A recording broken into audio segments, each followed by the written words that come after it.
సంకటాలని మనకి ఎలాంటి కామ్యంతో అమ్మవారి యొక్క పాదాలు పెట్టుకున్నా ఆ కామ్యాన్ని నెరవేర్చడమే కాకుండా ఇంట్లో శుభాలను చేకూర్చేటువంటి శక్తి స్వరూపమే కాత్యాయని. అలాంటి అమ్మవారి యొక్క అవతారంలో ఈరోజు విశేషంగా అమ్మవారికి అర్చన చూస్తున్నాము.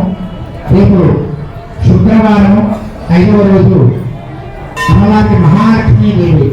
రేపు శుక్రవారము 5వ రోజు మహాలక్ష్మీదేవి స్వరూపం. అమ్మవారికి రేపు మహాలక్ష్మీదేవి అవతారంలో విశేషమైనటువంటి అర్చన కార్యక్రమాలు, అంతేకాకుండా రేపు సాయంత్రం 4:30 గంటలకు అమ్మవారికి లక్ష్మీ హోమము, అనంతరము 5 గంటలకు విశేషమైనటువంటి ద్రవ్యాలతో మరియు కనకాభిషేకం కూడా ఉంటుంది. అమ్మవారికి ప్రాంగణంలో తమ వంతుగా మీ వంతుగా ఎంత వీలైతే అర్చన చేసుకుని అమ్మవారి యొక్క కృపకు పాత్రులై మనం ఏదైతే కామ్యంతో మన కామ్యాన్ని అమ్మవారికి ఏదో రూపంలో